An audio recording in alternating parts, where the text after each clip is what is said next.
Hello, this is Greg Allison with Galactic Greg's coming to you here on the 21st day of November 22. We were told they were going to go live here live at 4 o'clock, 4 Central, and I'm not seeing anything but some ISS video, guys. So I am one too. I got to get back to my day job. I'm going to mute this screen. I'm going to put it on there, and I'll check back if they start showing this press briefing. I'm going to mute the sound because right now they're playing music, which is guaranteed copywritten music, because that's all they seem to play. Oh yeah, for those of you that wonder why you can't see Earth lights from the night side of the Earth, or why you can't see stars in space, just bear in mind this screen has writing on it. Nothing classified, but I made sure it had nothing that would be an issue in case you had super intelligent AI. But I doubt any software tools you got, you can read a thing on this screen. There are letters. There are letters here. Letters are in blue. They are light. They come out as light, but they're washed out by the brighter white light around them. It's the same principle, guys. It's the same principle. Oh, how come we can't read writing on that screen? There's no writing on that screen. Oh, yes, there is. Brighter light washes out weaker light in the eyes of a camera. But I can turn around and see them, but you can't.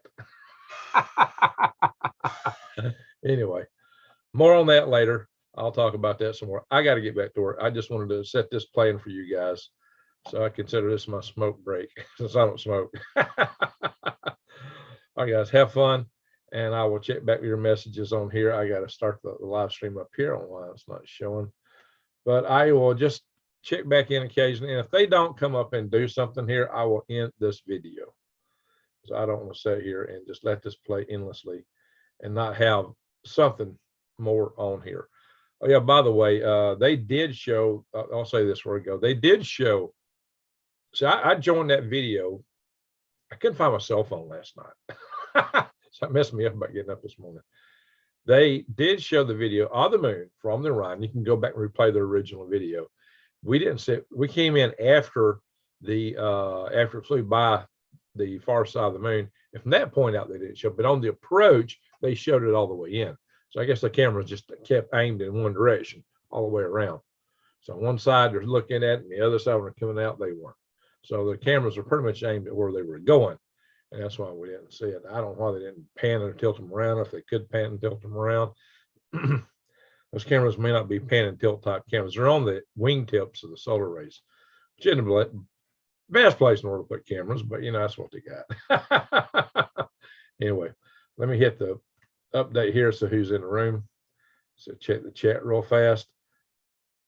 So we got 9 people watching. Lady LaBelle, Wild Animals. Hey, Wild, I got your email. I'll chat with you later. I got your email. Lady LaBelle, Human Nurse Prepper, Marie. All right, Marie. Sophia, good to see you.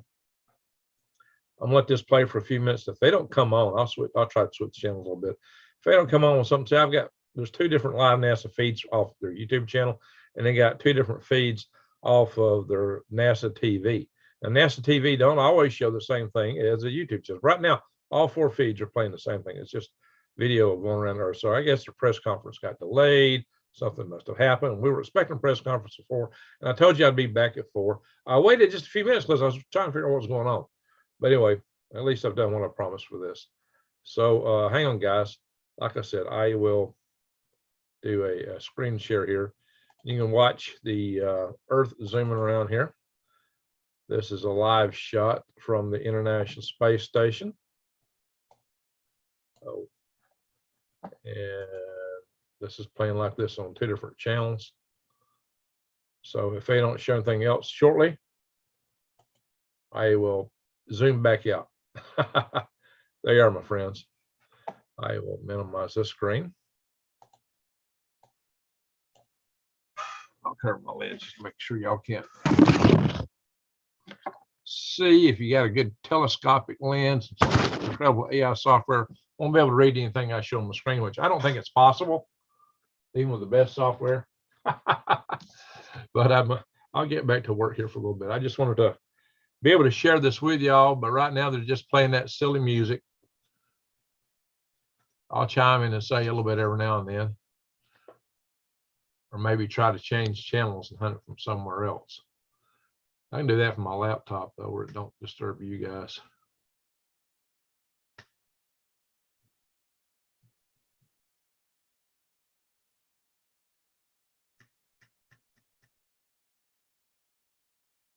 Let's see here. La-di-da-di.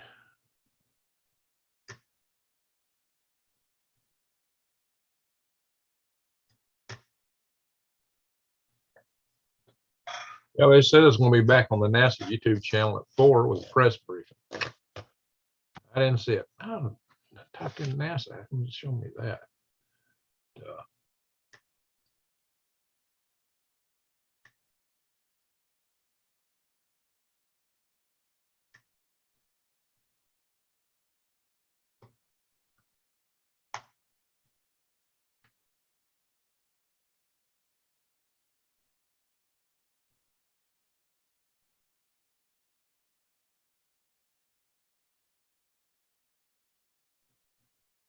All right, guys, I'm just trying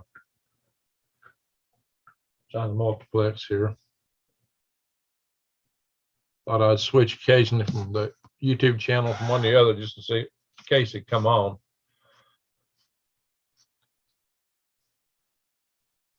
I see they're going to do, they got an upcoming show showing about the launch of the SpaceX rocket.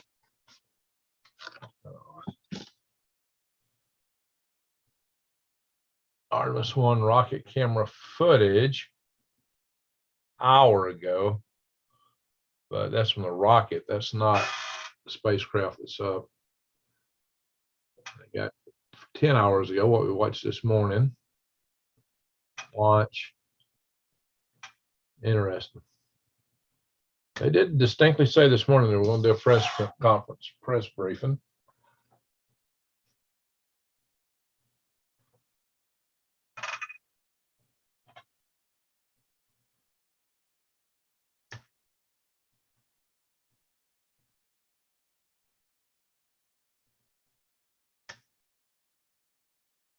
As I check each channel, all I see is the same stuff.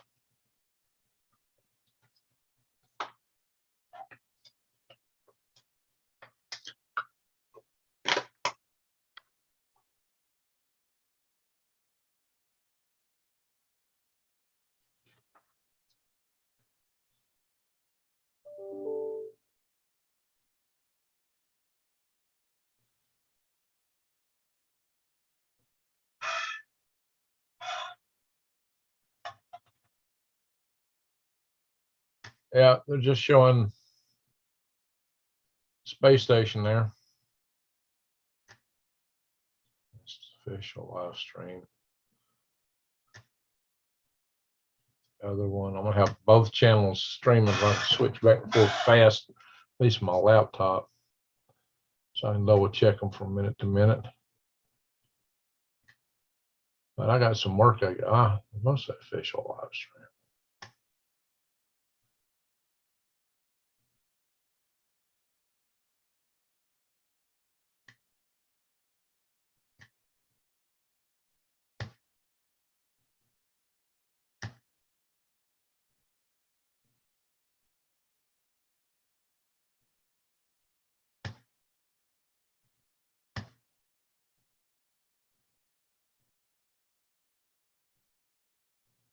All right, I got two separate NASA YouTube channels up.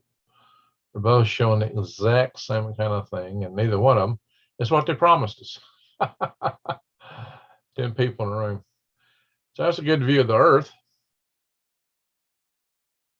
So y'all want to keep, so y'all vote. We could end the video now, or we could wait to see if they come on with a press conference. And in the meantime, y'all can watch Earth stream quietly below. Now their music is copywritten, so too bad we don't have some frogs or Rain on the Tin Roof music. Some of my stuff to play, right? I'll have to work on that. Maybe I'll just record this one day and put on some frogs. Mix it in with something more interesting, right?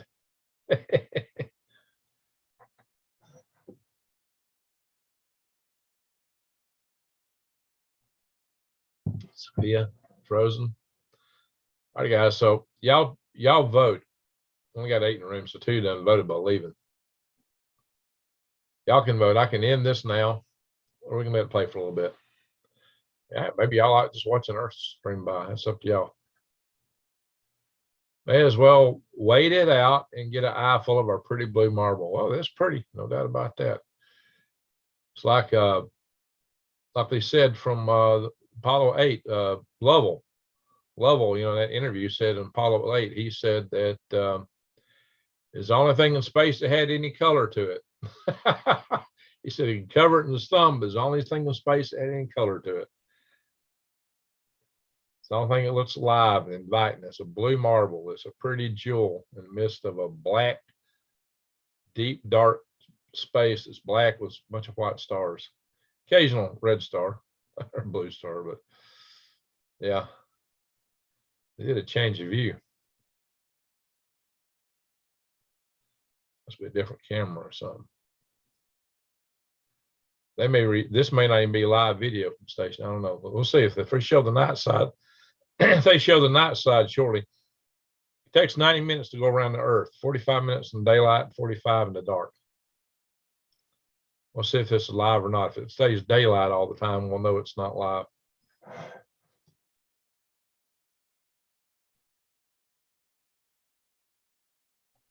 All right.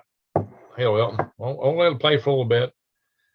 And those that's in the room, I might kindly leave a little text to remind anybody new when you see the numbers change. So, hey, we're waiting to see if this press conference starts and just watching. And I'll put a comment in there. I got some work I got to do.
All right, I'll pin that comment. If somebody comes in and wants to know what's going on while we're just watching this, that's what it is. They promised us a press conference at 4, as 20 minutes ago. I'm kind of thinking it ain't happening, but we'll let the Earth play for a little bit and see what happens. I got to do some work.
Iran and Turkey both are against the Kurds, Rochelle.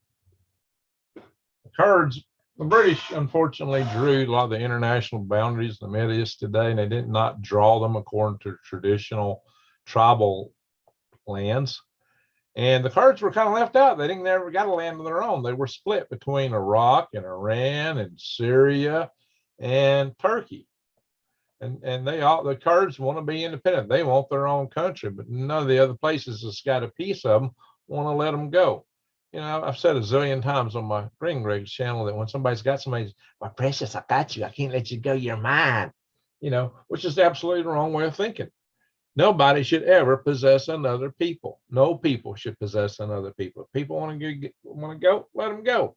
Let them be independent. But they don't want to do that. You know, there's usually minerals and oil and other stuff that they want. They covet as theirs in that region. And there are people divided, so it makes them really weak. So everybody gets to pick on them. Look at a Bigfoot skeleton head. Why, Rochelle?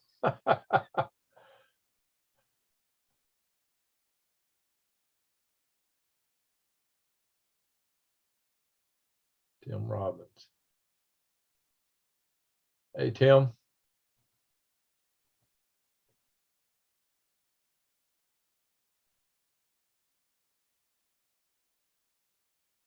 Oh, he was playing. Okay. Hey, we talk about Bigfoot on Green Rex. We'll try to lure him in with some jack links.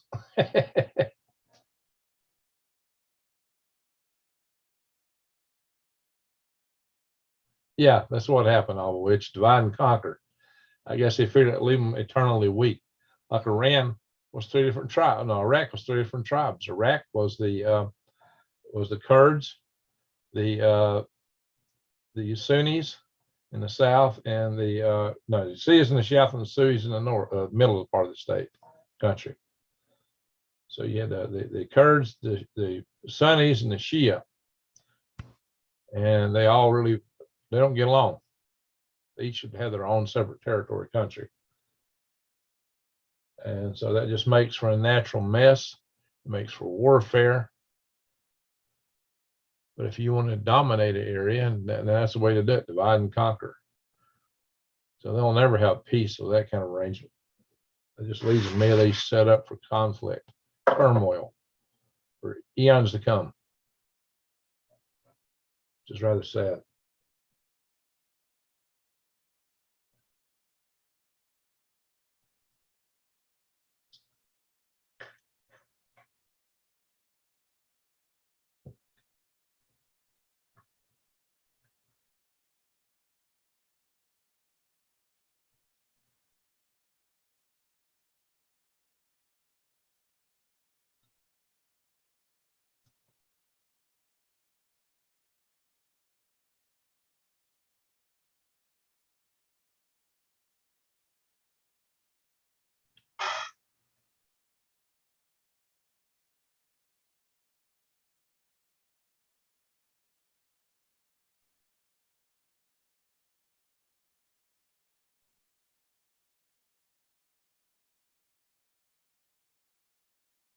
It's just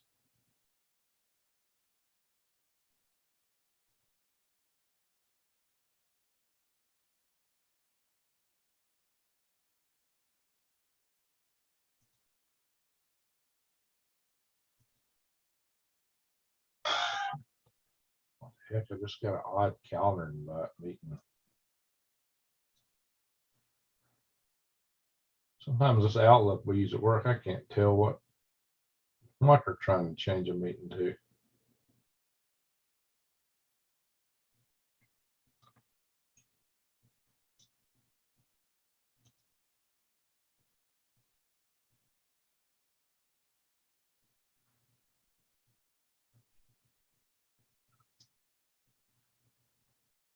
All right. Fortunately, I don't have any meetings on Thursday. There's one meeting on my calendar, but she didn't cancel her meetings and she's left her group. So I don't know what's going on with her. Don't think I will attend it.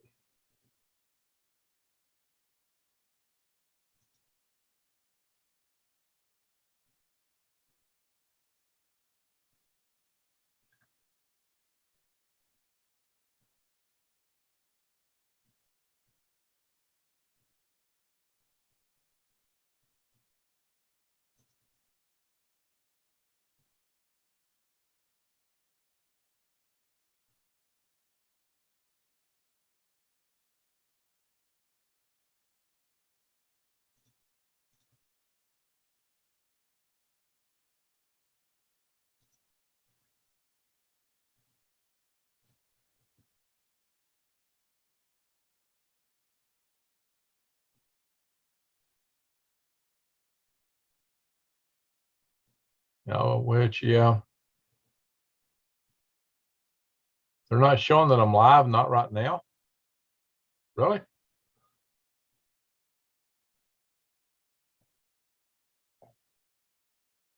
Oh, I only have 24 in here. Hey, Jason, how you doing? Thought I gave you a wrench, Jason. I didn't see it last night. What was that all about?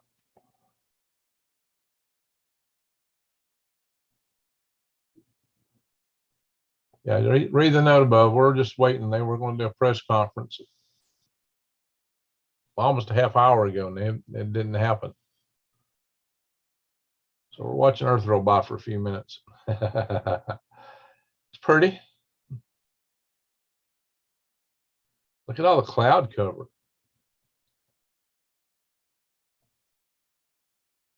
That increases the albedo, reflects some heat.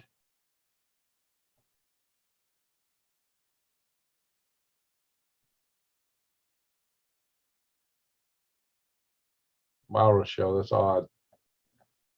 Definitely live.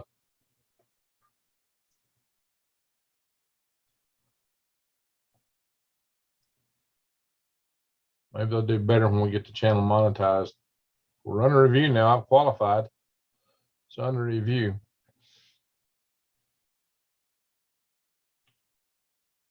All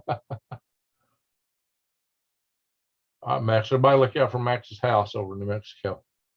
Keep a sharp eye out, South New Mexico. I can't make out any land mass. It's so cloudy. I think they're over the ocean anyway. Man, that is cloudy.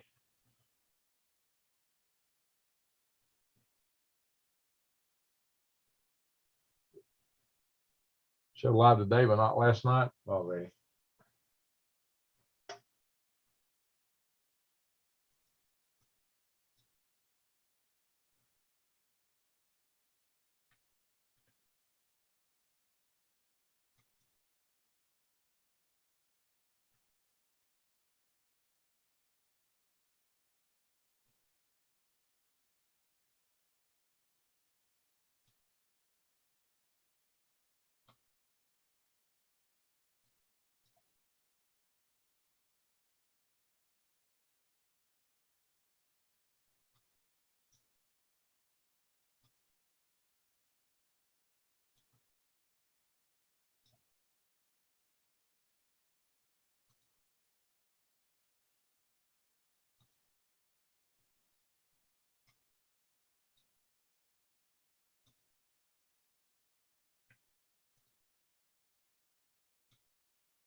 We got 13. All right, got 24 thumbs up, 31 in the room. So, guys, if you read my pin note at the top, we were expecting a press conference at 4. Said press conference isn't on the channels. I don't know if it got postponed. I ain't seen no notes on it. Deeper than I can reach.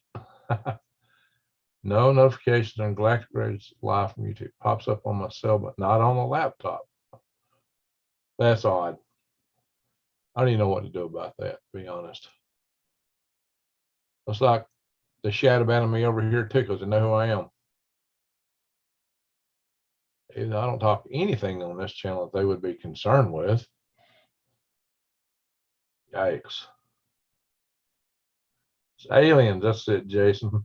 I got to scrunch my hair up and look funny, right? And say that on camera. It might not be aliens, but it's aliens. Well, the ocean's, I don't know, up to, 10, 14,000 feet deep at the deepest parts there, Brian.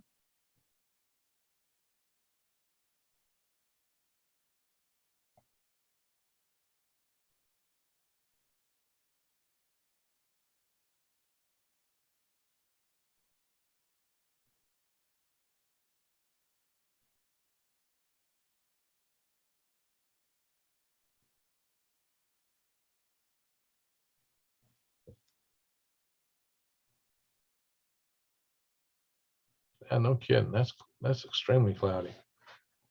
All right, let me look back here at my computer. I got work to do.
You call ISS the special access line. Now they got a ham radio transmitter up there.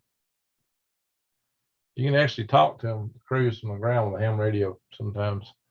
If they're manning. Look, they're about to come on a blue patch with not much clouds. Wow. Clearing.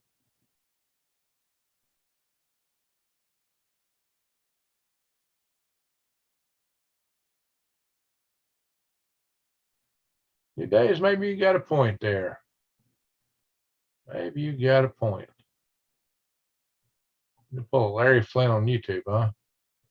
All the social media these days has gotten that way. Maybe we'll see a little land through some of this blue haze.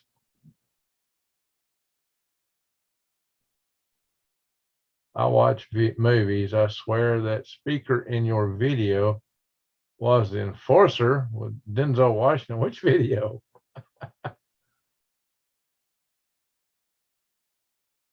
No.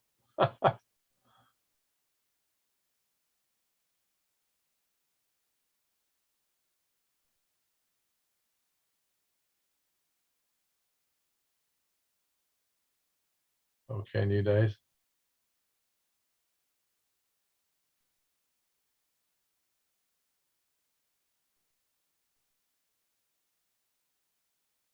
That's odd frozen. Hey, Cassandra, how you doing? All right. Just got to answer to an email.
Dang, it does, don't it, Lost Art? Look, there's not, yeah, okay. I think we're over land right now. I think that's land underneath, kind of washed out looking. Hard to make out what it is. Yeah, it's going over land.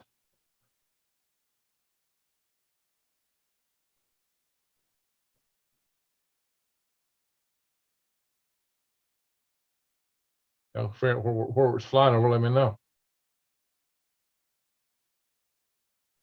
Fifth nap already.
Oh, there they go. Now they're showing they're going to do it. Artemis I leaders discuss Orion outbound powered flyby. 5:45. It's 4:45 Eastern time. Okay, 4 minutes. That's what I heard 4 o'clock this morning, my time. So they're coming in a little late. All right, we'll get to hear it in a little bit. We'll see what it is. Yeah, she's around.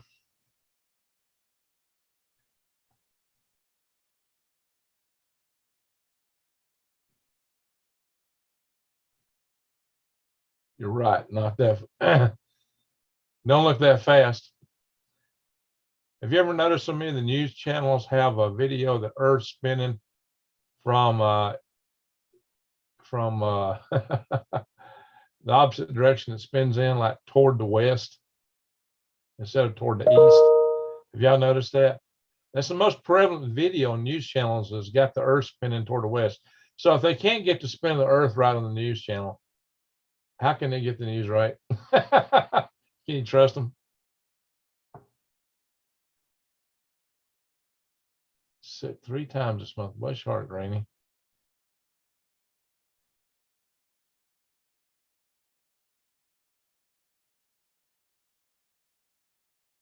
Hey, I have not ate any worms, Brian. I raised them, but I haven't ate them. Hey, the crazy worm lady used to. Her and one of our other followers on this channel, Grant McIntosh. They both used to do live. They would eat a lot. They would eat a live worm just to get more thumbs up. Get people to vote thumbs up. Enough people vote thumbs up, they'd eat a worm. Yeah, I got more worms than either one of them had, but I ain't got to that point yet. Yeah, I love my little worms, but I just ain't up to that at this point in time.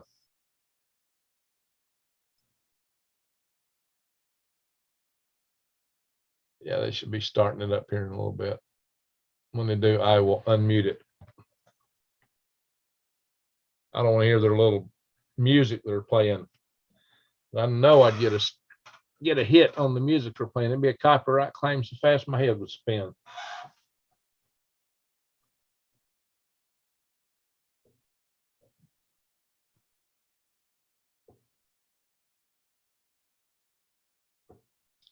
Granny, I'm not eating worms. I'd have to be mighty, mighty hungry. There we go. There's the Maria of the moon.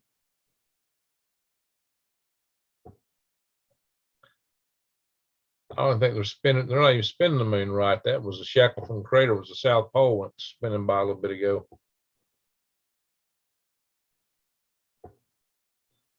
So they're even off axis with the spin. Never set this video up. Not even got the right. The moon spins at the same rate that it orbits the Earth.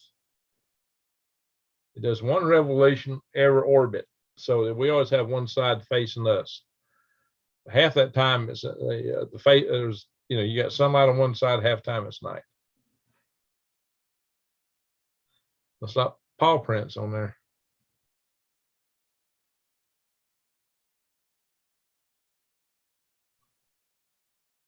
All right, here we go. Since I see some faces, no, I ain't gonna play it with the video. So they show me some faces.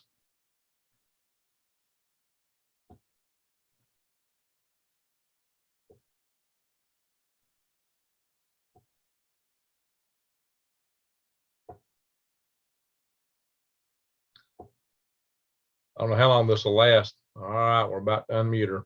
Here we go. Good afternoon, everyone, and thank you for joining us for our briefing to discuss the outbound powered flyby burn that occurred 7:44 a.m. Eastern Time this morning, and shortly thereafter, our closest approach to the moon at just 81 statute miles above the lunar surface.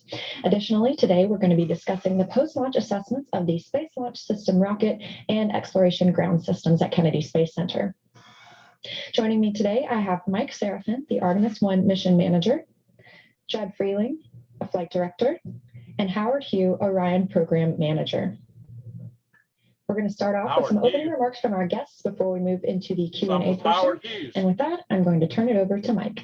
Howard. Thank you, Leah, and good afternoon. Thank you for continuing to follow the Artemis program and the Artemis I mission.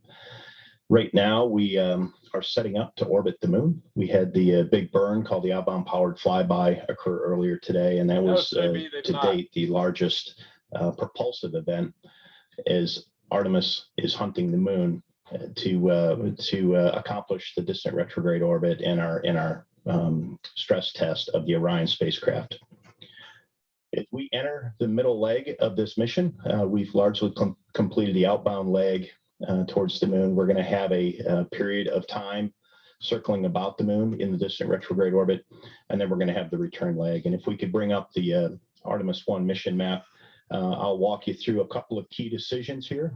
If you look at that green line, is we've headed from the surface of the Earth on the middle of last week through the point of translunar injection, and we completed the disposal of the Irem-Kral propulsion stage, and our rocket did its job. And Orion has initiated the start of that outbound powered flyby. Earlier today, we performed what is bullet number 9 on that graphic, and we're setting up for the distant retrograde insertion, which is that gray racetrack about the moon. So that first leg, the green leg, is largely complete, and we will officially enter that distant retrograde orbit when we complete the distant retrograde insertion here later this week. The middle leg will be half a lap in that distant retrograde orbit, and we will be coming up in a little over a week on the farthest point from Earth at bullet number 11 before we initiate the return leg, that blue leg, where we depart the distant retrograde orbit, and then at bullet 13 essentially perform our deorbit maneuver from over 250,000 miles away at the return powered flyby. So in terms of decision gates, we had a number of pre-planned decision gates. The mission management team is going to meet on the following dates to set up for the key decision gates. We could adjust these if we need to, but on November 30th, we will meet to discuss departing the distant retrograde orbit, which is essentially reversing that 2 maneuver sequence through bullets 12 and 13 on that mission map. And that sets up the distant retrograde departure on December the 1st, followed by the return powered flyby on December the 5th. A following decision gate will occur on December the 5th. Now that we're setting up the return leg home, we will be meeting to decide to deploy the recovery forces. A joint U.S. Navy and NASA team will depart on a recovery ship from Naval Base San Diego, and that will set up for the ship's departure on or about December the 6th for the recovery zone in the Pacific Ocean.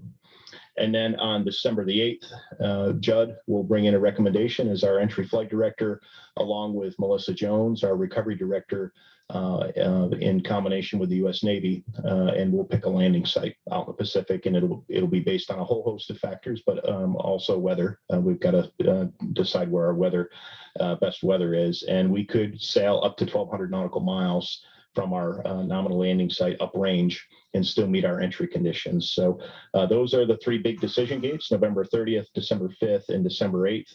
In the meantime, the mission continues to proceed as we had planned, and the ground systems, our operations teams, and the Orion spacecraft continue to exceed expectations, and we continue to learn along the way about this new deep spacecraft.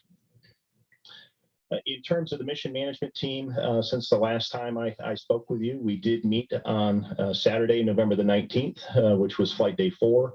We had a 2-hour decisional meeting, which the decision was whether or not to commit to the distant retrograde orbit. The vehicle systems were very clean. We were working only a number of funnies in terms of what I would call a difference from what we expected the vehicle to perform, but none of those were constraints to committing to the distant retrograde orbit. So all of the team members polled as go for the distant retrograde orbit, and then our flight ops team executed the outbound powered flyby earlier today. We did also on Saturday discuss 2 special topics, which I'll elaborate here in a few minutes. And the first was the Space Launch Systems post-launch performance report, as well as the Exploration Ground Systems post-launch performance report. We did not meet on Sunday, November the 20th, largely because things are going really well. And I think the fact that we didn't meet on Sunday is a great sign. We also worked some feedback from the media and from the team on keeping and improving the flow of information and expediting imagery, and that I hope you're seeing some improvements along the way. But we did hear the feedback, and we are working on that. Today, we met as a mission management team for 1 hour, and it was a non-decisional meeting, but we largely resynchronized the team. We discussed the results of the outbound powered flyby. We talked about a exterior imagery survey of the spacecraft using the solar array wingtip cameras.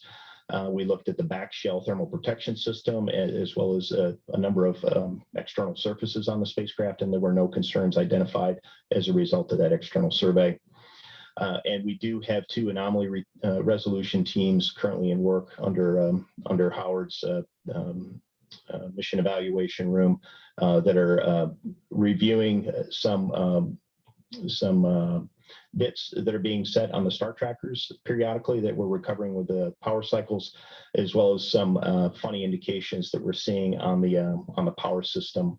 And those are, again, not seen as hard concerns or hard constraints. We're just trying to understand those better as we're flying and executing the flight test in the flight environment. So those are the decision gates that we have ahead of us, as well as the recent activities with the mission management team.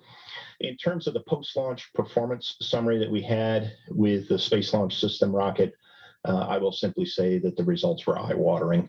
The rocket performed and or exceeded expectations. Everything was either on predict or off by less than 1%. In fact, it was off by less than 0.3% in all cases across the board. The day of launch, we had the solid boosters. They had a propellant bulk temperature of 77 degrees, which is well within the mid-range. It wasn't on the hot end like we had for the prior launch attempts, and it's certainly not on the cold end of what's tested. It was in the mid-range. The boosters performed as planned and as predicted. The core stage performed as planned and as predicted. The insertion altitude, we missed by 3 nautical miles. We planned on a 972 by 16 nautical mile orbit. When you think about size of the system that we have and how much performance it puts out. When the engines are at full throttle, we're producing 2 million pounds of thrust out of the 4 RS-25 engines. The core stage engine shutdown missed by 7 feet per second, which is simply remarkable. That is well within the error and noise bands of the system. In terms of the interim cryopropulsion stage, it was spot on in terms of the translunar injection as well as the disposal. The RL-10 engine on the interim cryopropulsion stage set a record for the duration for the translunar injection burn. It is the longest firing in the history of the RL-10 program at 18 minutes. There were no failures on the entire Space Launch System stack, and there were 5 observations. None of those are of consequence or of any particular constraint to the flight of crew. All of the separation events, again, were as designed and as predicted. So again, we had eye-watering performance of the Space Launch System rocket. In terms of the exploration ground systems performance, we did go all the way from the operations in the firing room to the activities at the launch pad and the mobile launcher and the pad itself. We reviewed all of those items. We do have some images here for you. First and foremost, the kindler and gentler loading operation that we learned out of the prior launch attempts performed as expected. The team operation was great as well, and we successfully executed the load there. The software for the Launch Control Center and the handover of the command and control again met all of our expectations. The ignition overpressure and sound suppression system to dampen the acoustic shock and keep the deck of the mobile launcher protected from the flames of the Space Launch System as it lifted off, performed as expected. The mobile launcher umbilical releases were all within specification and performed as expected. And the mobile launcher structure itself held up well, and the structural inspections have all passed there. If we could roll the video of the drone footage of the mobile launcher, this is essentially a top-down look of the entire mobile launcher, and this is the side that faces the rocket as it lifted off. You can see all the umbilicals in the retracted position, and we will go all the way down to the deck of the mobile launcher here. And we do have a little bit of discoloration simply from the heat of the rocket, but all of the interfaces are in good shape. The mobile launcher itself it has a little bit of damage to it, but it will be ready to fly the crewed launch on Artemis II. And here we are looking down into the flame trench. The damage that we did see pertained to really just a couple of areas on the zero deck. If we could pull up the image of the elevator doors, we did. All right, so here we're seeing the image of the mobile launcher deck. We have exhaust that comes out of the solid boosters that is right at 3,000 degrees Fahrenheit. And we had a large amount of water come out of the water birds and the water sound suppression system to keep the deck protected. You can see here that the water sound suppression did a great job, with the exception of right around the edges of the flame trench. If we could go to the next photo. And here you're simply seeing some of the paint discolored and paint removed. This is the entire deck of the mobile launcher, and you see the 2 tail service mast umbilicals that are in the foreground on the right. Our launch director, Charlie Blackwell Thompson, said she walked into the tail service mast umbilicals and they were pristine inside. So all of the enclosures and all of the close-up activities to basically button this thing up as the rocket was lifting off protected all the hardware there. There's our elevator doors. The elevator system is not functioning right now. We had the world's most powerful rocket, and in the pressure basically blow the doors off of our elevators. This is why it took a little longer to inspect the mobile launcher. It is a very tall structure, and right now the elevators are inoperable. We need to get those back into service. And then if we look at the next photo, I love this photo. When I saw it, I was like, wow. This is one of the cameras on the zero deck of the mobile launcher being looked at from the 274-foot level on one of the towers. So you can see, again, the heat of the boosters scorching the camera. The camera housing survived, but it just goes to show the environment there on the zero deck is not the friendliest when you have the world's most powerful rocket lifting off. Again, that said, we did a thorough inspection of the mobile launcher, and it has passed. The only items that are noteworthy of damage are the ones that I've shown you there. We did have 2 cameras out. We also did have some damage to pneumatic lines associated with gaseous nitrogen and gaseous helium, and that in turn caused the oxygen sensors on the pad to show that there were low oxygen readings until we got the leaks in the pneumatic lines isolated, which is why it took a little longer to gain access out of the pad. In terms of did we find any flight items? You don't want to find flight items at the pad, right? In terms of did we find flight items, we found 2.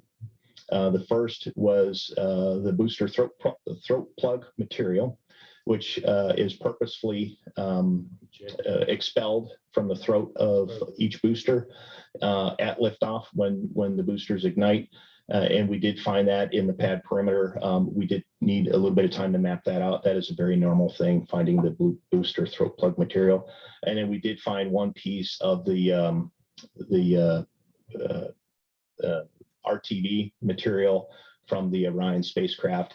It is unclear whether that was actually liberated during launch or whether that was released during the hurricane, but it was found on the infield. So overall, again, a very clean system. The exploration ground systems exceeded our performance. We did have a little bit of damage, and the mobile launcher will be ready to support Artemis II, and we had accounted for that previously in our replan and our budget for the time between Artemis 1 and 2. Let's see, and then if we could pull up some additional images of the optical navigation sensor.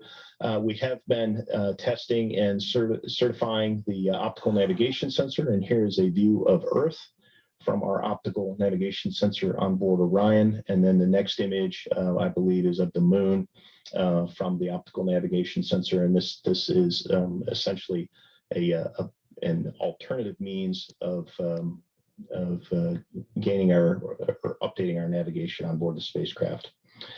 The last image that I'll show and share with you is the much sought after Snoopy image, and we did get an image released today. The administrator released the image of Snoopy. He is in the lower center, floating near the empty seat, and we've highlighted him here. So that is our zero-G indicator Snoopy. Again, we're proud to have him on board as a symbol of flight safety. I personally am wearing my silver Snoopy that I received here, because this is not just about flying flight hardware. This is about being as safe as we can, given the hostile environment that we're flying into for astronauts. And we take this very seriously. Flight safety for our astronauts is paramount. So with that, we've gone through a lot of materials in the last couple of days, and happy to talk more about those in whatever questions you might have. So with that, I'll pass it back to you, Leah. Yes, Thanks, Mike. And I will pass it over to our Artemis I Ascent and Entry Flight Director, Judd Freeling. All right, thanks, Leah. Let's see. So we continue to test out the vehicle and put it through its paces to make sure we understand exactly how to operate it. Previous to this morning, we have exercised all 3 means that we have of providing a translational capability for our orbit adjusts maneuvers. So in orbit outbound trajectory corrections 1, 2, and 3, we successfully exercised the OMS engine and then the RCS, or the reaction control system engines, to provide translational thrust. And then our third burn, we exercised the +X, or auxiliary engines, and they all work perfectly. Great story there. Leading up then to this morning, we had outbound powered flight, as was mentioned. That was the largest burn, as Mike mentioned, to date, at about 586 foot per second. Is about a 2.5 minute burn on the backside of the moon that successfully started our entry into the distant retrograde orbit. So it's a part of a 2-burn sequence. The second sequence is going to be the DRO or direct a DRO insertion burn that is going to be on Friday. Let's see, if you roll a video, we had some great video leading up to our outbound powered flight, and we were able to live stream that. This is absolutely amazing to me. You can see the Earth kind of setting towards the moon that's in sunlight there. I came in this morning and was just stunned. That's the part we missed. At watching this video, right? I think we have the other video of Earthrise as well. Do we have that one on the backside? Nope, we don't. On the backside, we had a good Earthrise as well. The moon, however, was not in sun, so we just saw kind of the Earth popping out from what looked like a black mass, and so that was a really good, interesting way to view the Earthrise. Let's see. I think we have another picture here of the trajectory that we took as we went across the moon's surface. So the first one kind of gives an overview picture of the trajectory. Here we go. And as you can see, the sun's kind of behind the moon in this case, and so it makes the front side of the moon that's facing Earth in darkness. This is a representation of how where we did the outbound powered flight maneuver. That was we're approximately 328 statute miles above the Earth when we performed that burn. As you can see, these are the sites of all of the Apollo missions and where they actually landed. So I'll show you the next slide, please. Shows you as we get a little bit closer, you can see that's the point of closest approach that we had after OPF, where, as Leah mentioned, we were 81 statute miles above the surface of the moon. Next slide. I think we have a ground track that actually shows, we don't have that, okay. So shortly after that point, we actually went directly over the Apollo 11 landing site, and we were about 1,300 statute miles above that. Obviously, we were in darkness at the time, so we weren't able to get pictures of that. But what I will tell you is that on our return power flyby burn, the moon is expected, the Earth-facing part of the moon is expected to be in sun, and so we're working a plan to see if we can get pictures of those Apollo landing sites as we're flying by. One thing I'll note is we didn't expect to get live stream video like we got today, and the reason was our pre-flight predictions said we would not have enough bandwidth to downlink all of the files that we plan to do for critical telemetry, as well as do live stream. As part of the testing of the system, that means we're also testing out the deep space network, and so we're kind of probing and seeing how far we can press those bandwidth limitations. And it turns out prior to that, we were able to be able to live stream. So from this point forward, that's going to be one of our priorities. When we have the bandwidth available, we'll go ahead and live stream video from Orion whenever we're not doing CIT payloads or Callisto payload events or other actions where we need the higher bandwidth. And so I think, Leah, we've got a Ustream website that will be putting that, and so it'll be available on the web all the time. So that'll be a good news story.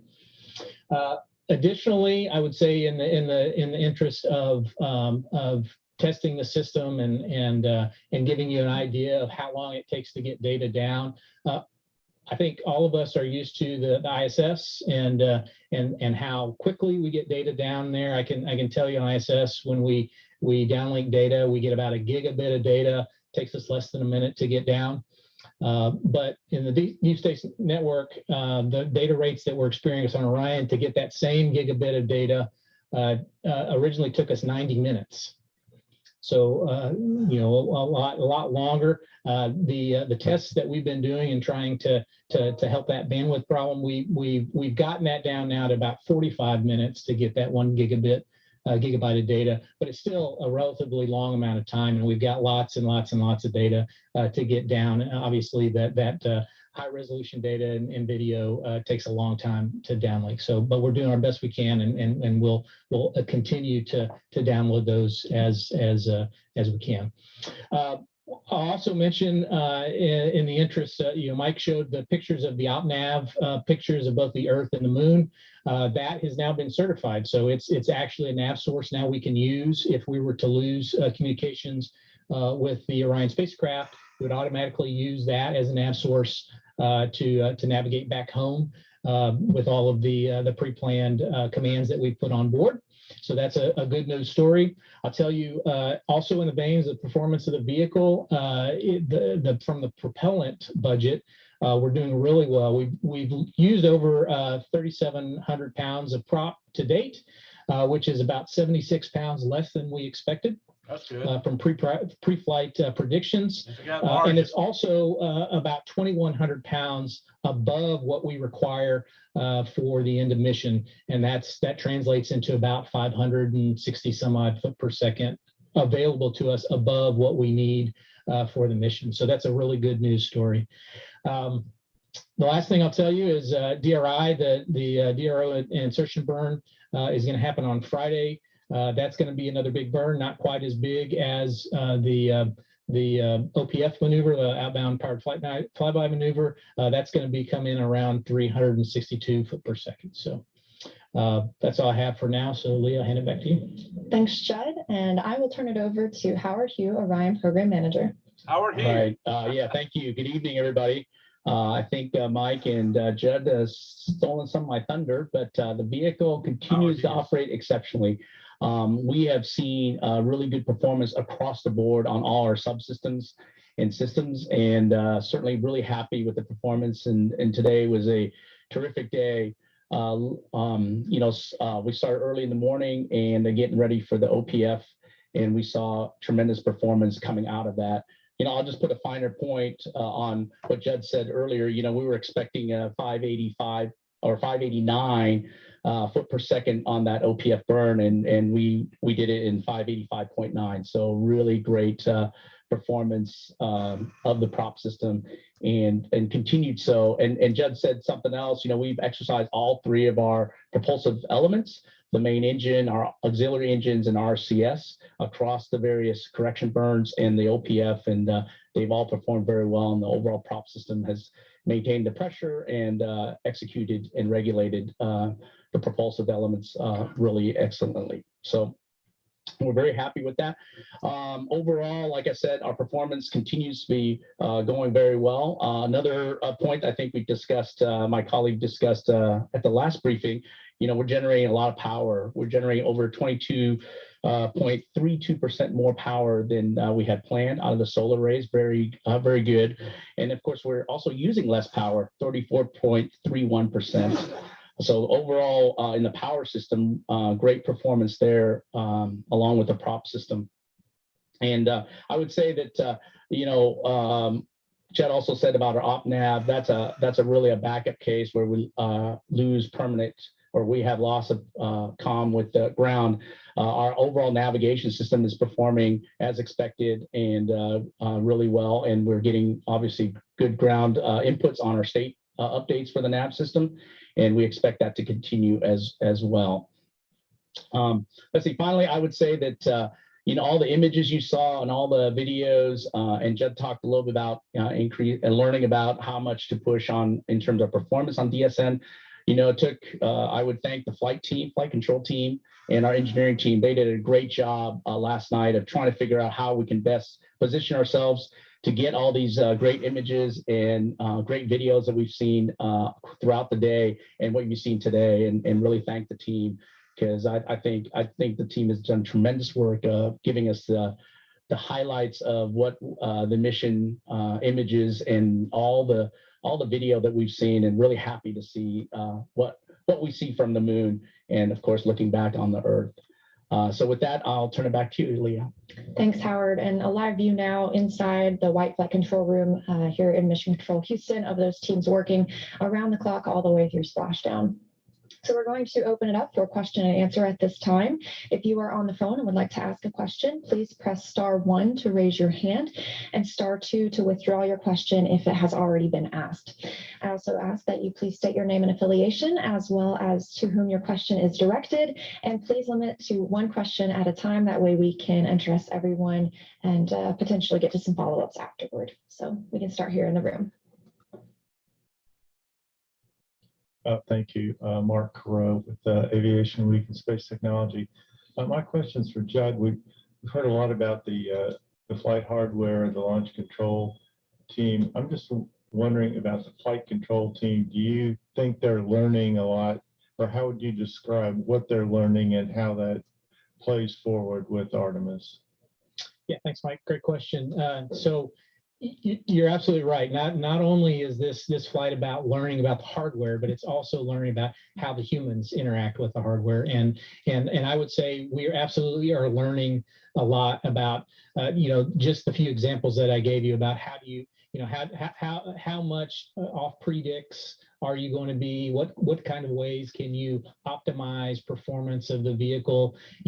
How do we do the burns in an efficient manner? What do we do to prep the navigation system for them? So it's all kinds of things that we learn that you just can't simulate, because our simulators are only as good as what we thought and predicted pre-flight. And so now we're getting a really good opportunity to kind of anchor not only the engineering models that Howard has, but also the operational models that we're using in the control center. Okay. Another here in the room. Gina Sinceri, ABC News for Howard. Last week after launch, you said you dreamed of this century little kit. Is it living up to your expectations? Above and beyond, I would say. I was telling somebody today that we're coming every day, and it doesn't seem like work. I mean, it is just fabulous. I want to hear the information that's coming from the spacecraft, learning about the spacecraft, and being excited about what we're doing, and it's just been phenomenal. I got a big smile every day. I just see people and I'm smiling, and it's just been terrific. Thank you. Eric Berger with Ars Technica. I think a lot of us share that excitement too, Howard. A question for you and then one for Mike. First of all, you said you did an exterior survey. I know MMOD was a concern on this flight. Were you able to get any data on that? It sounds like it looked pretty clean. And then for Mike on the EGS question, you've got plenty of time to work on this for Artemis II, but in the future you'd like to increase cadence. So are there steps you can take to sort of mitigate the damage that occurred to the mobile launch tower from this flight, to sort of that you'll be able to address that? Just any words on that would be helpful. Thank you. Yeah, let me start. So Mike mentioned we did, our engineering team did a full look at the entire spacecraft with the images we got from our solar array cameras and cleared it. No MMOD damage that they could see. And so I think it was exhaustive analysis that the team went through already, and they actually cleared us for re-entry. So it was a really good set of work by the team. Of course, they'll continue to look and investigate if they see anything else from the images, but so far it looks really good from our surveys. Yeah, Eric, thank you for the question. In terms of the operations at America's Spaceport and the Cape associated with getting Orion and SLS ready to fly, we've learned every step of the way, whether it was back in what we called offline processing, which was where we loaded the rocket, or I'm sorry, the upper stage and the spacecraft with hypergalls and high pressure gases, or whether it was stacking the vehicle in the vehicle assembly building, or whether it was the roll operations or the pad operations. The team has gotten more and more efficient as we've gone through that. Certainly the hypergalls or fuels that ignite and upon we still contact have a with few each other. things that we will improve in terms of automation. We will also have, in terms of vehicle turnaround or the pad turnaround, we will apply whatever lessons learned we took from this launch. We are still going through some of the findings and seeing what those mean. The umbilicals and the hydrogen leaks are certainly a key focus area, and some of the software automation in the Launch Control Center are key focus areas. All right, we will turn to the phone bridge for some questions. First up is Bill Harwood with CBS News. Hey guys, thanks very much. One quick question for Mike Seraphin. Based on your data review, if you had astronauts on board for this flight, would anything have changed so far? In other words, are the funnies and things like that you've seen, would they have been sufficient not to press ahead today, or would they be just fine as is? Bill, thank you for the question. As we talked prior to Artemis I on this uncrewed test flight, we had a lean forward strategy in terms of whether we would proceed or accept risk at a decision gate. So that is a tough question relative to measuring against the criteria we've established here on this flight.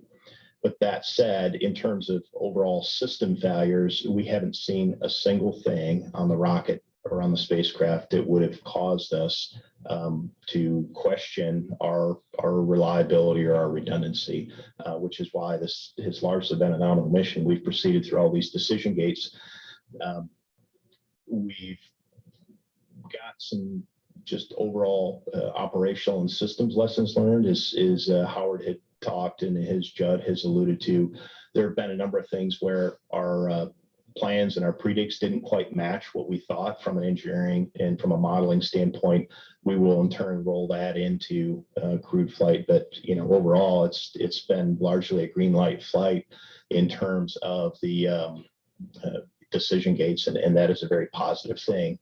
I would just keep in mind that that's in the context of this uncrewed test flight where we do have this lean forward strategy. So I'll translate that. What he meant to say was no. We have Andrea Leinfelder with the Houston Chronicle. Hi, thanks for taking the question. So my question is for Judd. I want to know more about the mood and mission control. It's been 50 years since we've had a spacecraft built for humans this close to the moon. And now that we're getting these images back, what's the mood like? And how are you reacting to these images, particularly since they are so similar to the Earthrise one from Apollo? Thank you. Yeah, thanks. That's a great question. I would say I would characterize it somewhat, at least the folks that are in the viewing rooms around the flight controllers, as giddy. People are just amazed, right?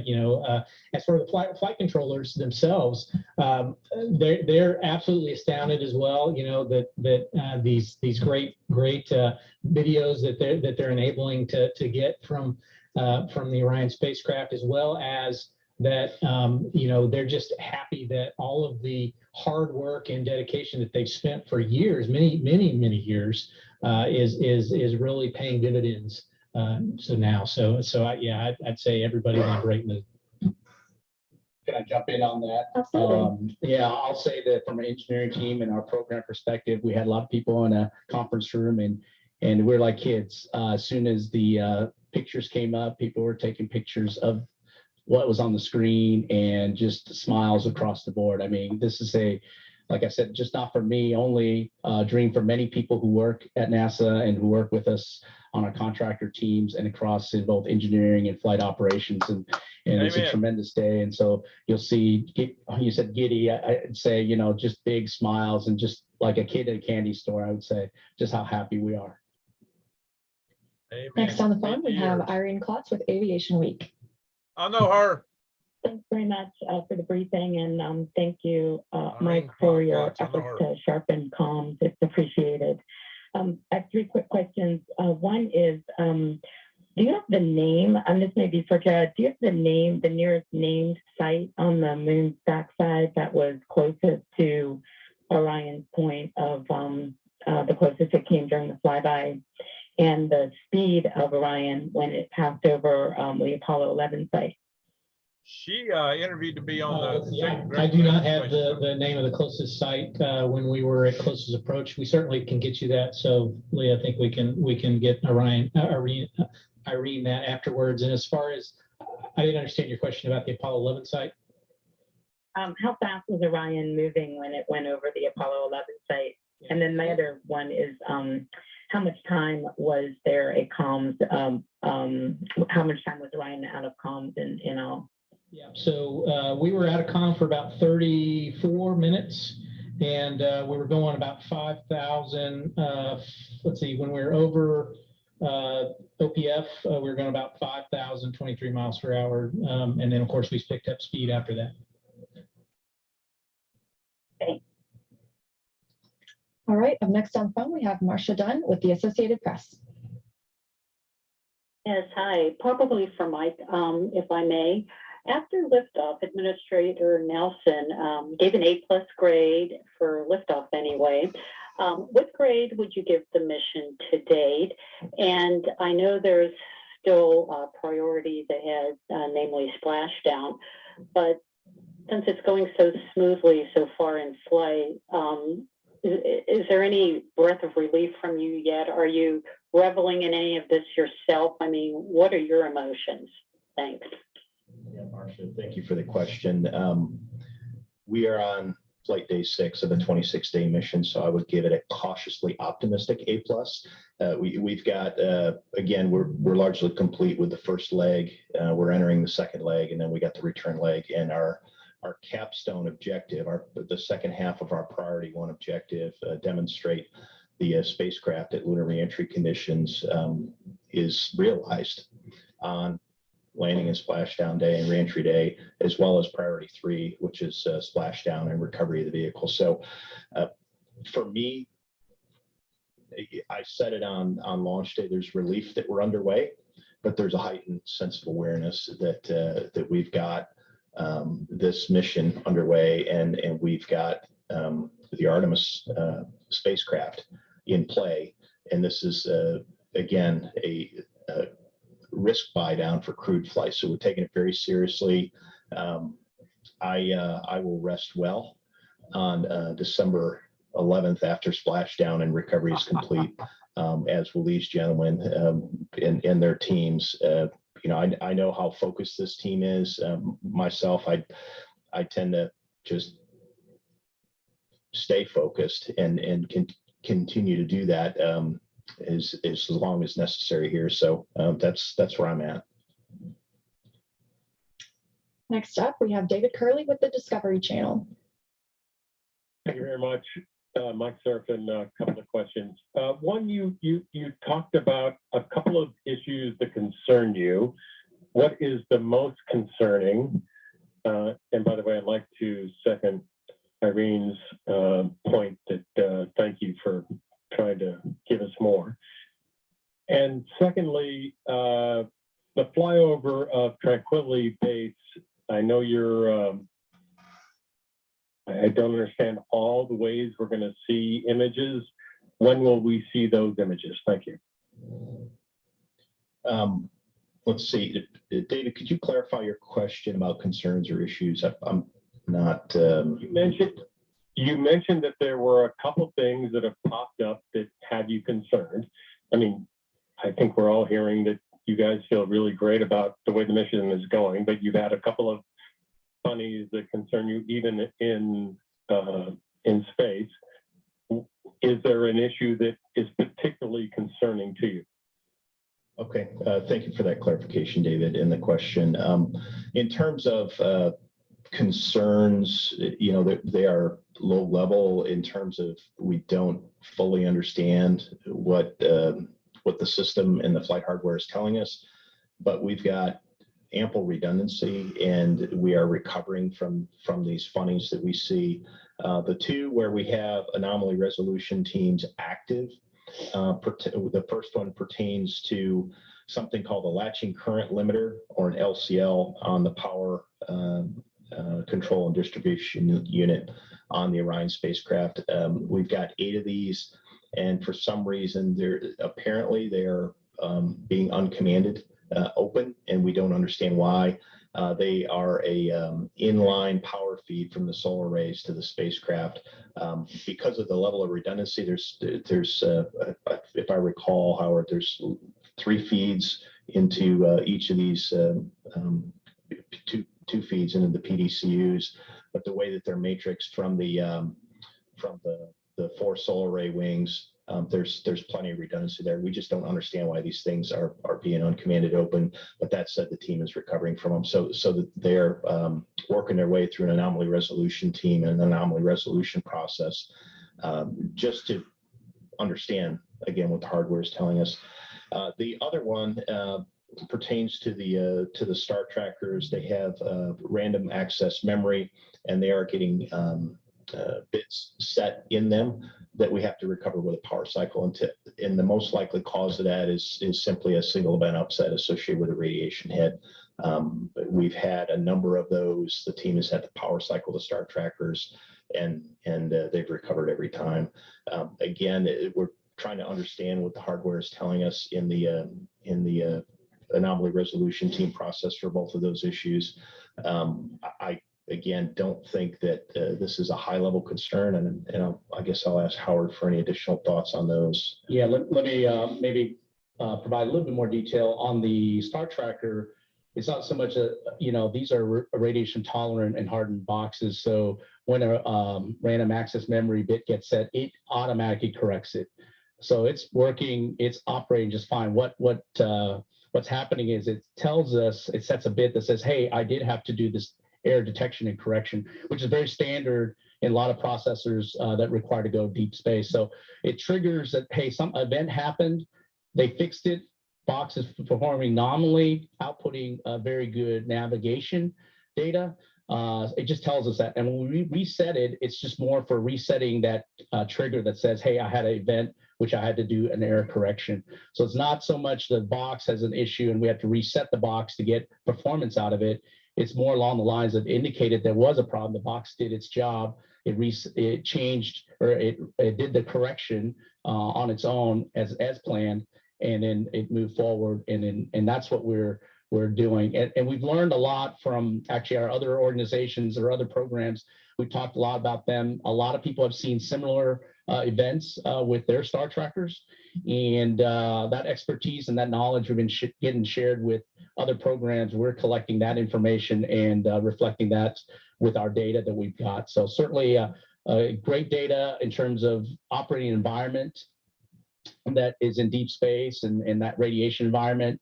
And good to know that other programs have seen something similar. We'll try to match that up with our experience base and our data, and we'll have a good information for the MMT coming up.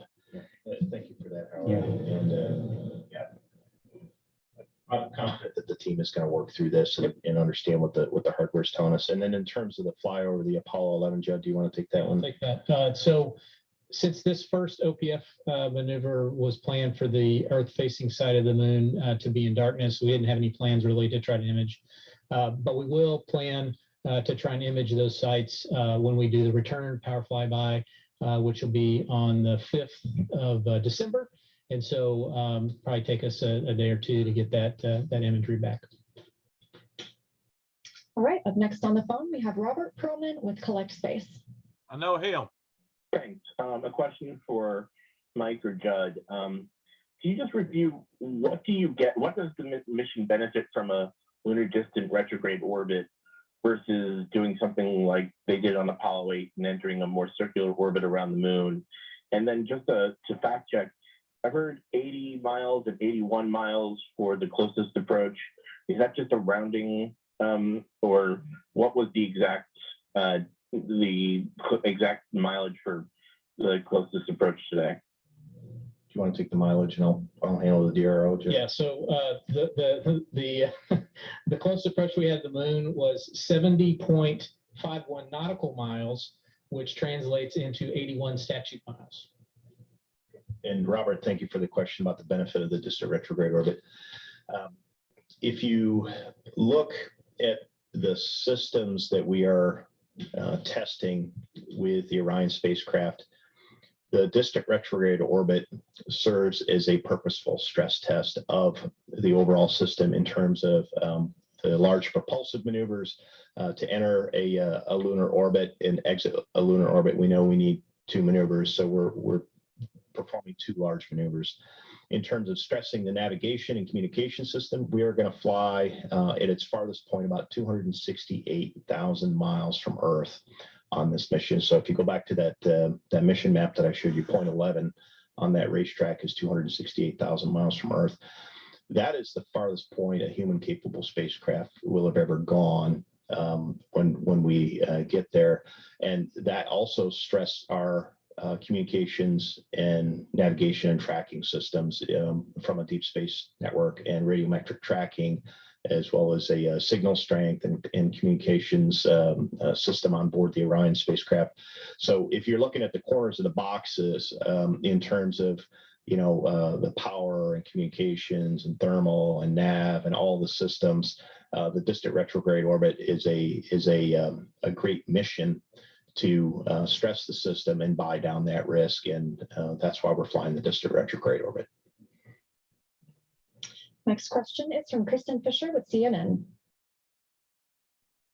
Hi, everyone. Sorry to harp on the images, but since I probably deal with live TV and live images more than most on this call, I've got a few questions on that. One, I just want to be crystal clear. Are we done seeing high-res images and video of the close path of the moon, like the 80 miles off the surface? We're not going to see anything more of that tonight or in the next few days until December 5th when it comes back? That's question number one. And then question number two, I understand that this is not the ISS, it takes more time to get these high-res images down, but are you guys seeing live videos in the control room before we do? And if so, why can't y'all share that data in real time? And we appreciate, being able to see it as it approaches the moon, but now and at other times, I guess, why not share, even if it is low res and not the greatest quality, why not just put that all out there for everyone to see so that, fans of Artemis can follow along live and in real time? Thank you. All right, thanks for the question, Kristen. So as far as this morning, the images, again, so at the closest approach, the moon facing the Earth part was in darkness, so we don't expect to get very good clear images of the moon while it was coming into view.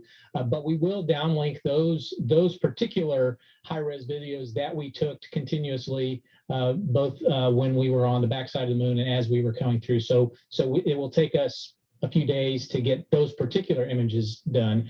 The question earlier was about, can we get specific images of the Apollo 11 site? And again, during return power flyby, we expect the Earth-facing part of the sun, of the moon, to be in sunlight, and so we will get pictures that will be much better. And it'll be a couple of days after RPF that we will downlink those videos. As I mentioned, Kristen, we did not expect to be able to see live stream video at the same time we're doing all of our file downlinks. And so this was something new that we just learned a day or two ago that we would be able to do.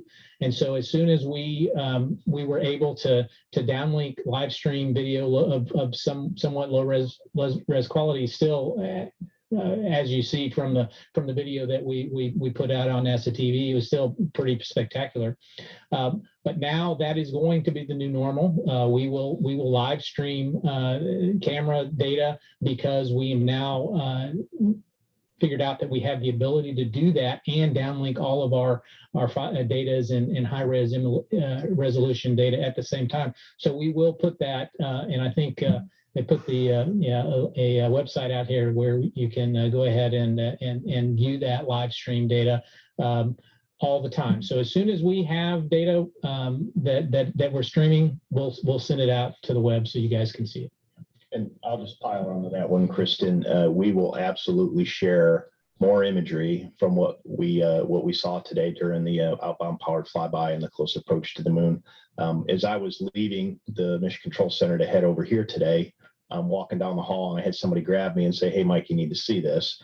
And they walked me up to a computer, and it was our imagery integration team, and they showed me 4 images of the Orion spacecraft with the solar array wingtip, its service module in the foreground, and then very high resolution images of the moon where it's getting larger and larger and larger. And you could see the curvature of the trajectory and as the spacecraft approached the moon, and you could see individual surface features on the moon, you know, craters and just little contours.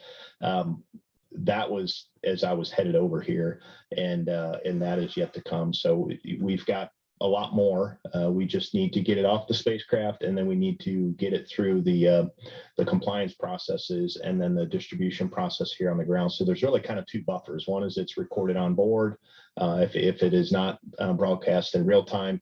And then once it gets to the ground, it is archived, number one, and then it's distributed. And then we go through a screening process here, and then it hits the street for folks to view. So just be patient with us as we go through those processes. There is much more to come. It may have been yesterday's news, but when we get it to the ground, we get it distributed, it'll be the first time everybody sees those images. And I can't wait to see more of what we've captured. I'm so excited to say it is today's news. Those are live. Those are live online. Those images that you were just discussing with Orion and the moon as it approached the outbound power flyby burn. You can find those on our Johnson Space Center Flickr account, as well as on images.nasa.gov. But on Flickr, there is an entire album dedicated to Artemis I. We are uploading those as quickly as we get them. We love to see them too. And additionally, with that live link that's going to be available, there will be some intermittent periods where we don't have views from the spacecraft, but it is a great opportunity to take a look and see what Orion is seeing for itself. Additionally, we're working on a different link that'll be a little bit easier to find too. So just wanted to give it to you as soon as we had it. Our next question is from Daniel Regaria from Ardroni. How are you doing? Congratulations, first of all. It was amazing to see today your live streaming. The question is, if there were people on board, if there were astronauts on board Orion, everything went okay on this flight, like to fly around the moon. I'm talking about G-forces, environmental things like temperature, pressure, all things. Thank you. Have a good day. I did not follow the question. Could you try to repeat the question? Oh, yes. Imagine you can put right now astronauts on board Orion. Was everything okay to fly on this first flight of Orion? Like temperature, pressure, the environmental things like G-forces on the launch, and all of this trip. Yeah, thank you for the question, Daniel. So you're asking if people were flying on board, what would the cabin conditions be like in terms of temperature, pressure, and G-forces? We certainly, from the launch phase all the way through the separation events, it was what we anticipated in terms of G-forces and going through the launch phase. Towards the tail end of the launch profile, the rocket did go into a 3G throttling profile, so that was the maximum amount of force that we saw on the acceleration. And then in flight, we have a shirt sleeve cabin environment. It's in the 70-ish degree range, maybe a little bit warmer than that. And then when we come home, the capsule is expected through the direct skip reentry to see a peak set of G-forces in the 4.5 times the force of gravity range. So in terms of humans' ability to fly on the vehicle, based on the data that we've seen thus far, all signs point to, yes, we're on a good path to do that. And Judd, if you have anything to add to that one.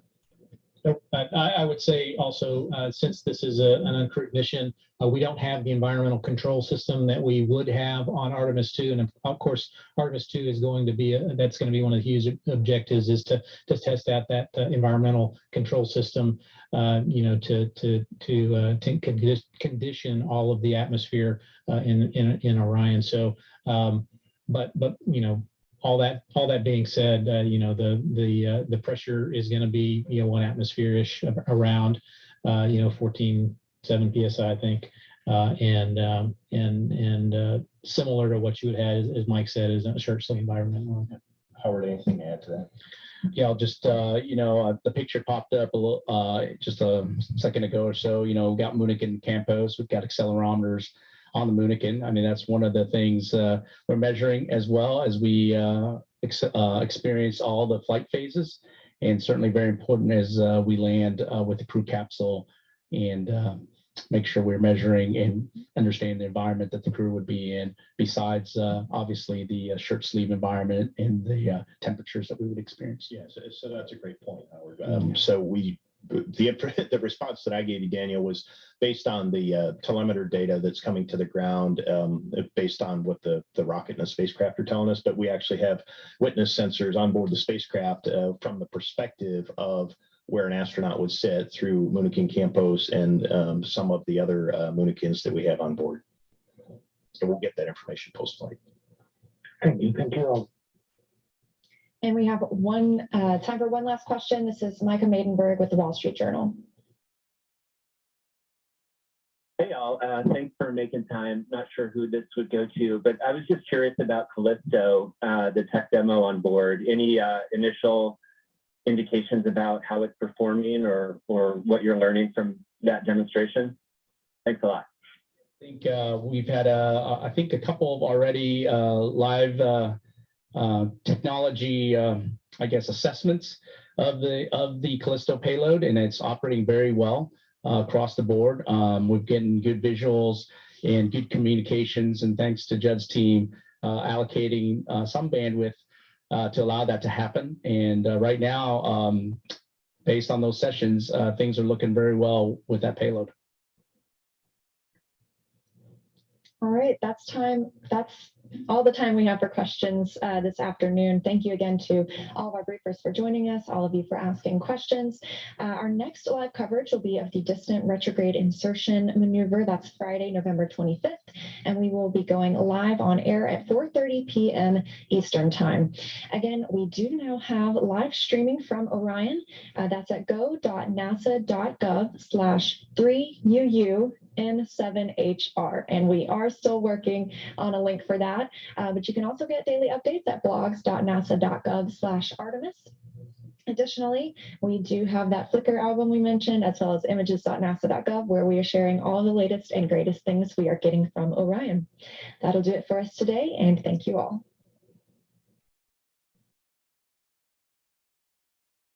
There we go. I cut the sound before they go into their silly music. Let's see.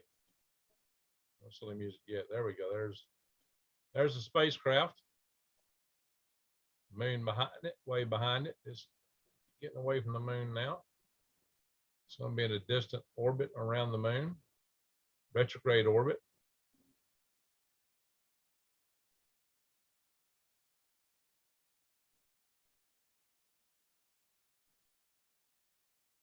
Must be firing a thrust or something. The solar, doing something. The solar rays are a little shaky, making the camera view shaky.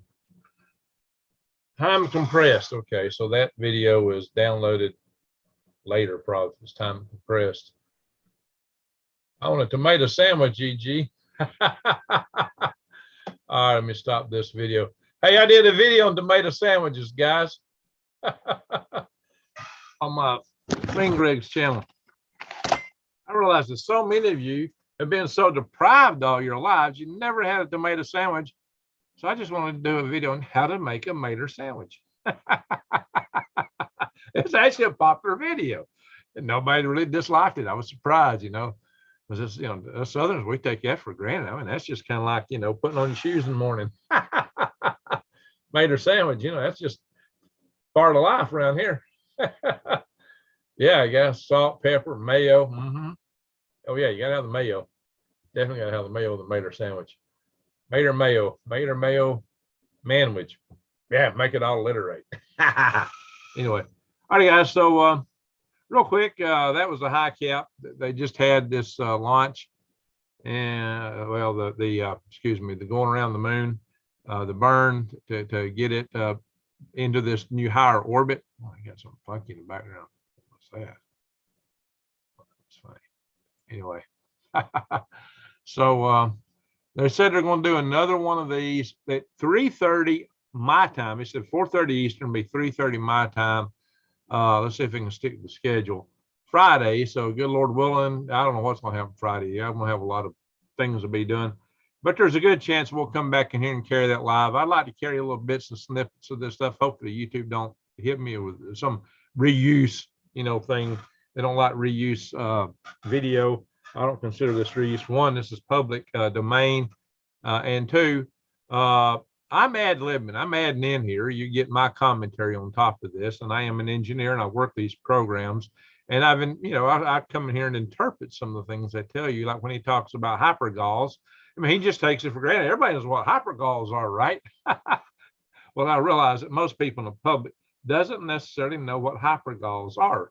That is fuel that will ignite. It's like two different types of fuel. When you combine them chemically, they go exothermic. They automatically ignite when combined. And those fuels are usually very caustic, nasty fuels like monomethyl hydrazine, various hydrazine type fuels. Those things like a drop, you drop it on your shoe, it burn through your shoe and get in your foot and go up your bloodstream and kill you. That stuff is nasty. But it makes for great fuels for reaction control systems. So they use it for the small thrusters on a lot of these spacecraft. But that's why they had to really safe the space shuttle out on the exterior before they let the astronauts come out, because it have a cloud of these hypergall gases around it potentially, and they had to blow all that away and safe before they let the astronauts out on the space shuttle. And that's one of the things they also watch, like with capsules that come back, like the Dragon capsules and so forth, because those are very popular fuels for the reaction control systems. That's just small thrusters that point and maintain the attitude of the spacecraft while it's in orbit, because you can't exactly put a paddle and oar out or something to change things there, because there's no air to push against. All you got is reaction control, just Newton's second law stuff. Where reaction is opposite but equal reaction. So all you got to move yourself around up there. New Days cantaloupe and salt is good too. There you go. Gigi has a video and he knows exactly how I love mine. There you go, Granny. Exactly. Hey, that's the way to eat them.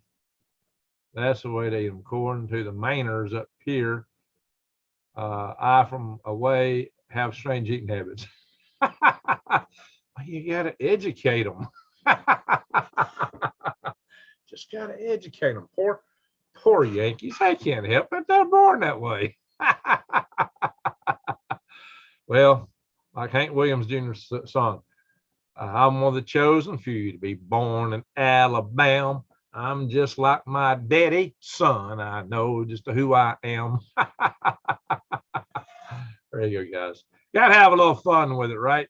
Everybody in the rest of the country makes fun of people from Alabama. They have no clue. Anyway, I got some cool video playing in the background behind this. Just little snippets of stuff. Anyway, well, guys, we're going to call it a day here. I'm going to get back to my day job. This is my second smoke break, I guess. People smoke all the time. They take all these breaks from the smoke. Us non-smokers, we don't get that. But anyway, so I'll let it go, and hope y'all have a great day. We'll be back on here. I got other videos to do in the meantime. I've got some other things on upload here. Some other videos I promised you guys. But I'll give you mission updates and various things as they come on. We'll keep you guys up to date. Like I said, this is not reuse for you YouTube platform folks that are grading my channel today to see if you're going to monetize me. I come in here and I add commentary because I am an engineer. I work on Artemis, and I've done it for years. I've been a space activist. I helped sell this stuff in the first place by going to Senator Nelson's office and sold the compromise that kept both commercial space and this in play. So I've got a lot of background in this stuff, lots of background. I got a lot of dogs in this hunt. Wow, they got to play some funky stuff in the background. What in the world? Oh, it's a space station video. That would be fun to watch. Hang on, guys, let's do a snippet of this. Just look at this, guys, for a second. Here we go. There's some fun stuff. I wonder what the sound is on this. All right, I don't think I can get this.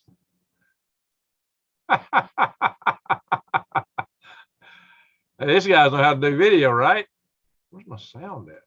There it is. Oh no, they're playing music. Oh no, no, no. Good thing I muted that. Yeah, they were showing rocket launches and shuttle launches and all these snips. So space can be fun and education, and you get science going on in there, and growing things, burning things, cooking things. There's the Node 2 cupola. That's for the biggest windows on the International Space Station on top of Node 2. You can actually move that thing around.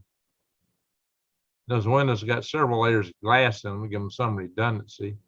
I wrote a review item discrepancy. I tried for the sake of safety actually to get those windows turned into periscope windows like you'd have in a tank. Oh, the astronauts did not like that suggestion. You see, they got them covered when they're not there, so that's part of the meteoroid protection. You see the guy's head sticking out there? Now, is he up or down? There's no up or down in space, guys. You kind of assign your own local down. There's the Earth below them.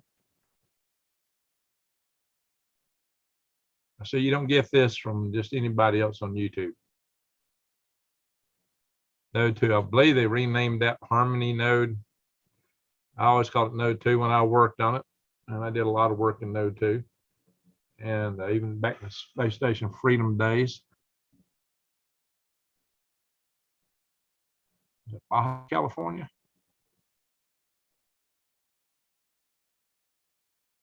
Somebody's getting a good view. If I had my way, they wouldn't have had all those views.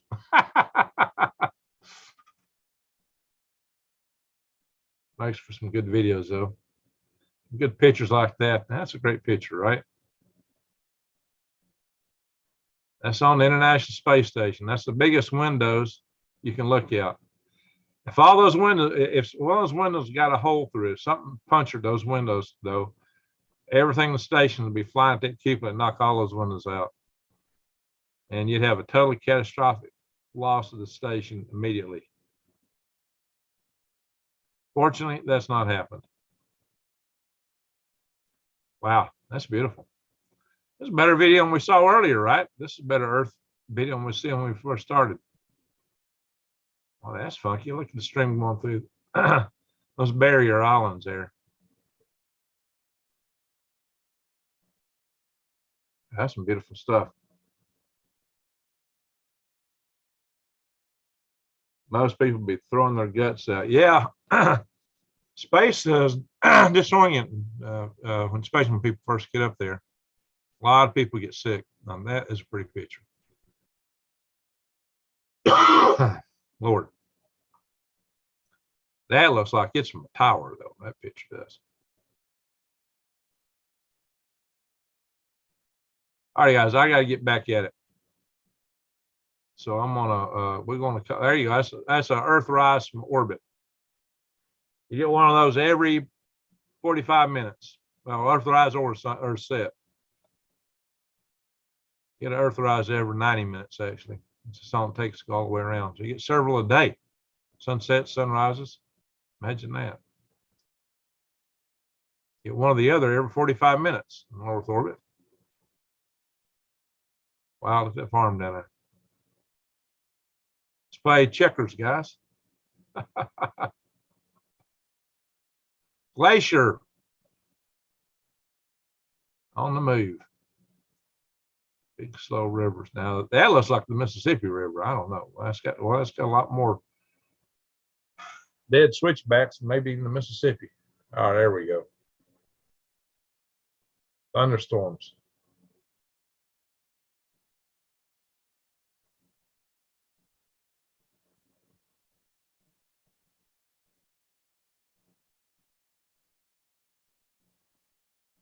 That's the atmosphere. Very thin, very thin.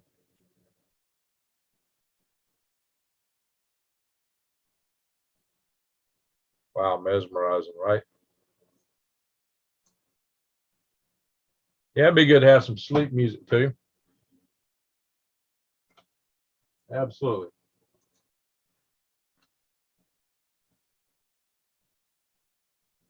Don't dare put the sound back on because I'm no darn mother playing. Wow, they're playing some of that copywritten music for sure. Look at a hurricane. Down into the eye.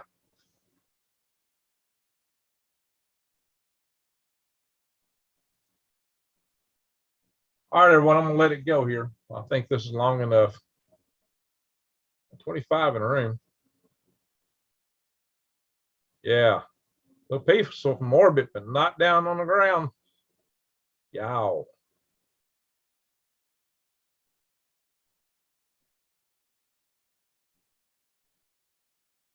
That is the space station manipulator system, the robot arm sticking out.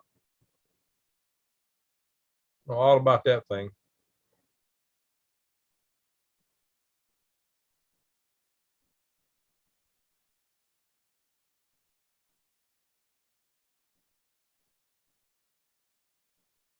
Oh yeah, you can have some fun in space, no doubt about it. No doubt about it. With those storms, that's pretty cool. Yeah, the astronauts get really mesmerized looking out the windows. It's fascinating to look at Earth below from that altitude. Or so they say. Yeah, that's fascinating to look at from an airplane, huh?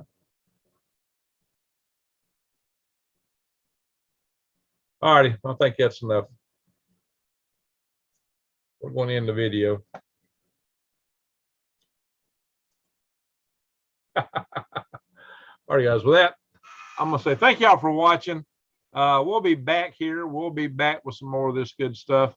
We will show the next mission update, good Lord willing, which will be Friday at 3:30 my time. So hopefully they'll stick to that. Y'all remind me. Anyway, with that, I'm going to say thank y'all for watching, and Greg